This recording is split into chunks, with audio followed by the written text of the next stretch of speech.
I hear the accusation plainly now, repeated with growing confidence, sharpened into a slogan that fits neatly into a headline that I sent capital sprinting out of California. It is an arresting phrase, and like most political accusations, it draws its power less from precision than from timing.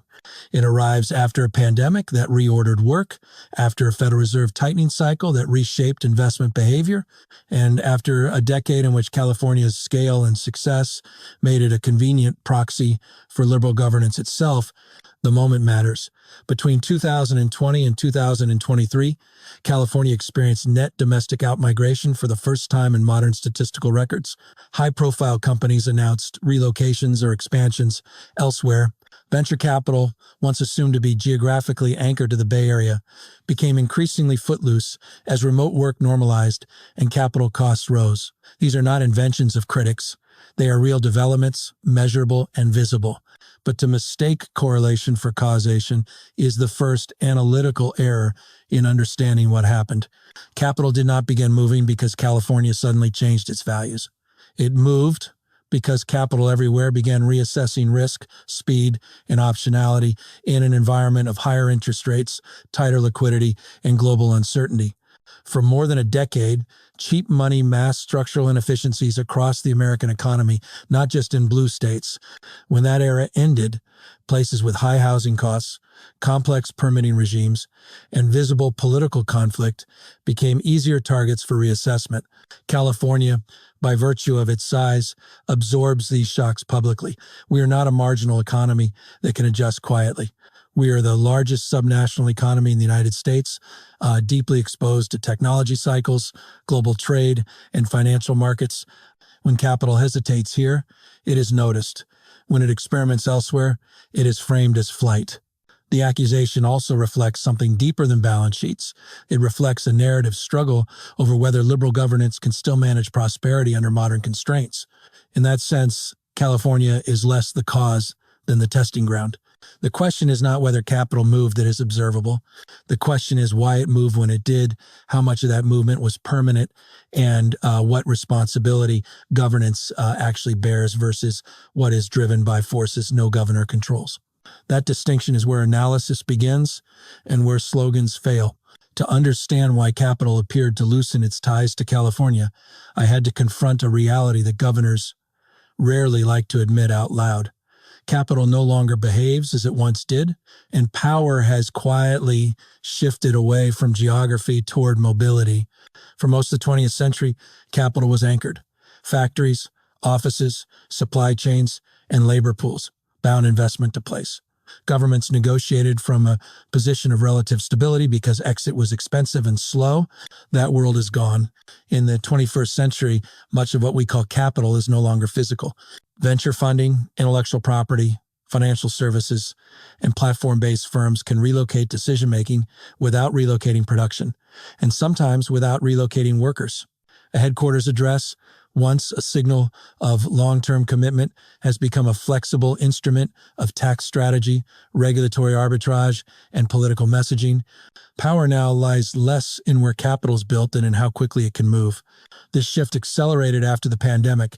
Remote work did not eliminate cities, but it weakened the monopoly that a handful of metropolitan regions held over talent and deal flow.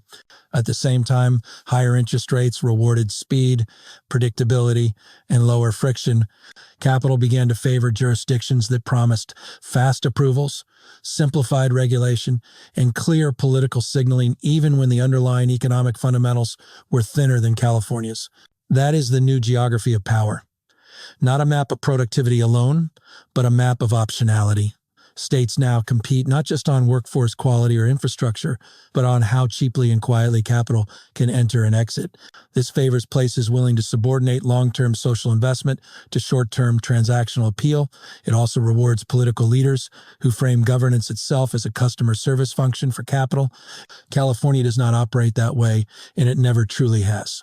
Our economy was built on scale, density, and long-term public investment. Universities, infrastructure, environmental protection, and labor standards that assume capital will stay because the ecosystem is unmatched.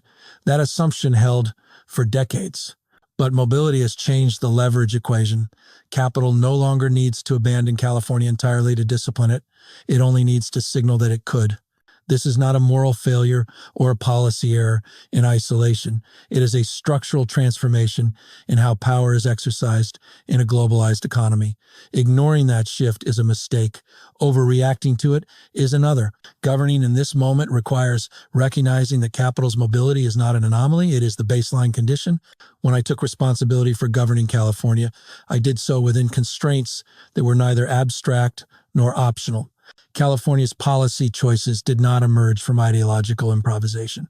They were responses to accumulated realities: housing scarcity, climate exposure, inequality, and an economy that had grown faster than its institutions.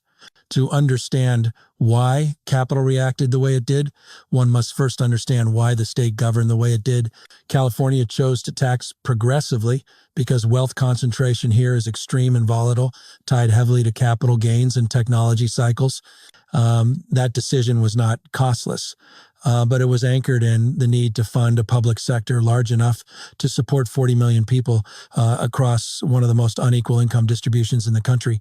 We strengthened labor protections, not as a symbolic gesture, but because the growth model that preceded them produced precarious work at scale, even in high-growth industries.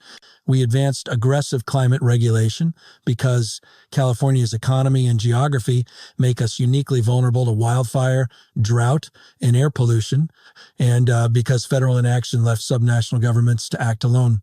Housing policy became the most visible constraint of all. For decades, local control, environmental review processes, and community resistance limited housing supply in precisely the regions where job growth was fastest. By the time the consequences were undeniable: record rents, long commutes, homelessness, the fixes required state-level intervention that was politically and legally difficult. Reforming zoning, accelerating approvals, and enforcing housing mandates meant confronting cities, courts, and voters simultaneously. That friction did not reassure mobile capital looking for speed. None of these choices was made in ignorance of economic risk. They were made in recognition that deferring them would deepen structural damage. But governance under constraint is rarely appreciated in real time. Capital evaluates jurisdictions on marginal cost and immediate certainty. Governments must weigh second and third order effects that unfold over decades. That mismatch creates tension even when the policy is coherent. Critics often isolate a single regulation or tax and present it as the decisive trigger for exit. That framing misunderstands the system. California did not suddenly become complex or expensive. It became less willing to postpone the costs it had long deferred. The constraint was not ideology, it was time.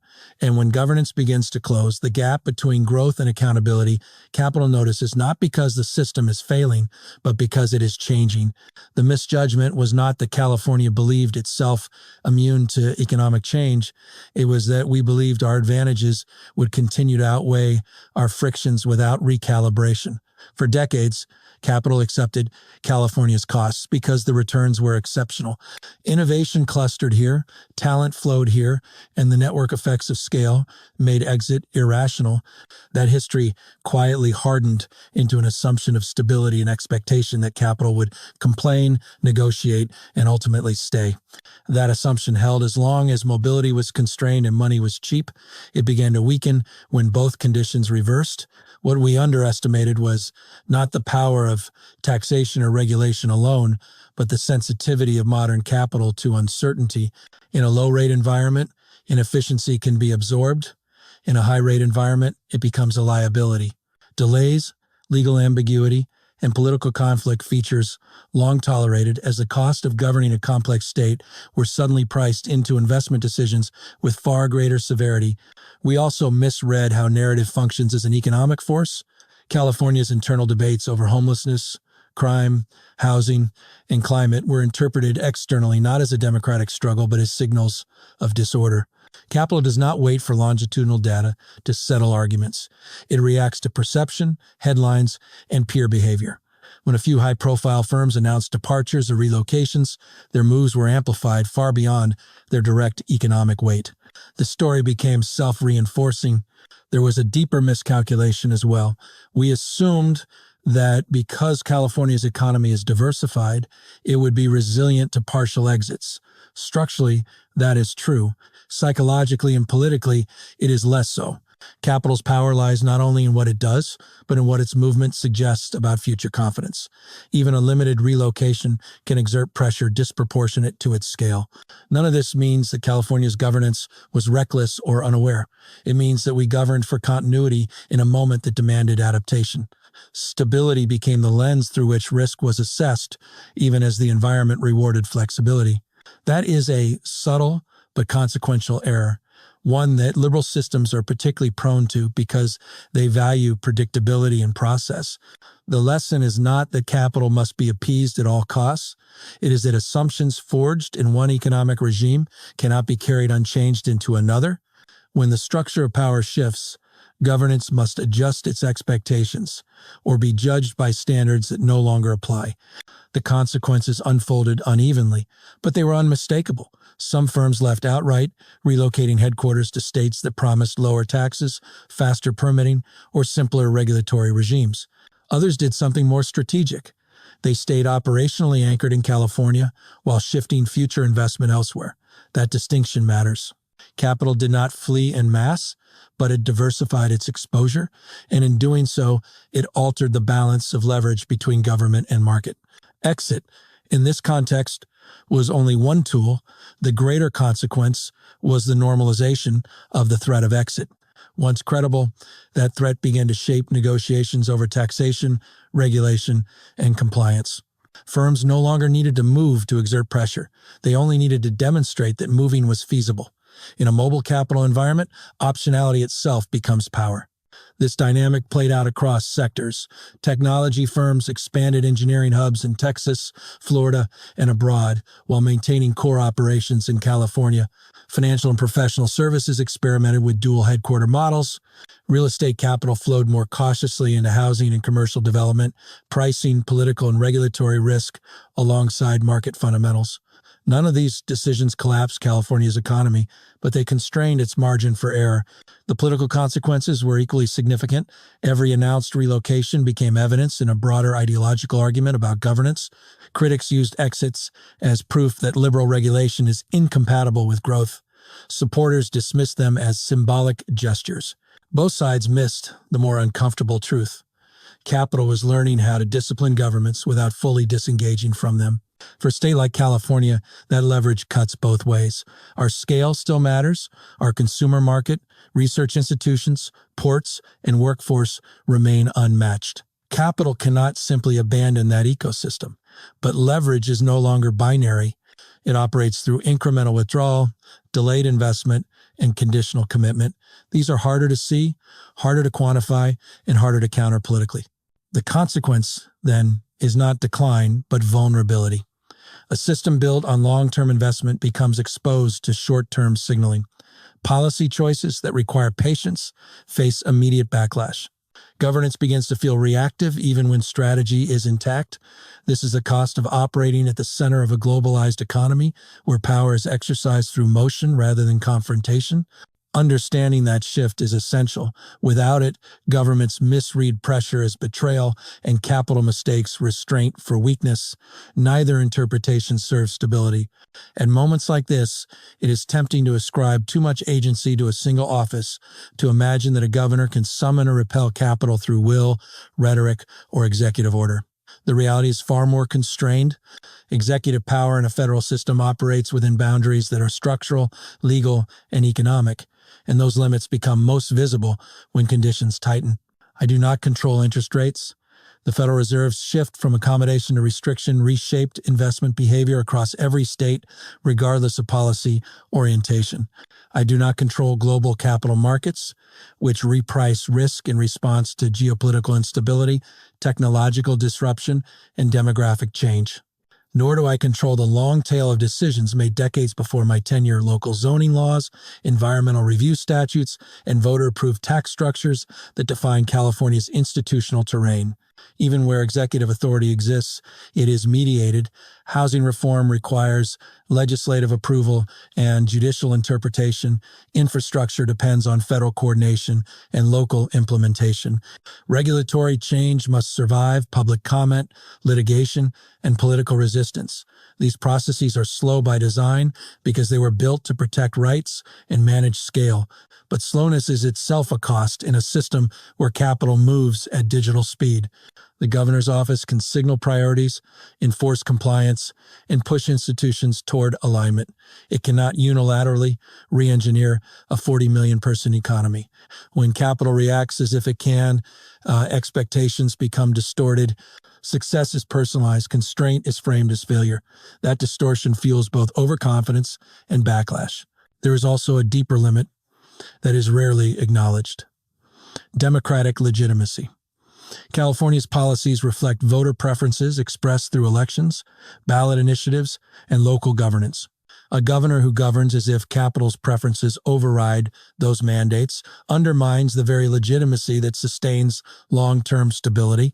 The paradox is that appeasing mobile capital too aggressively can weaken the institutional trust that makes a place investable over time.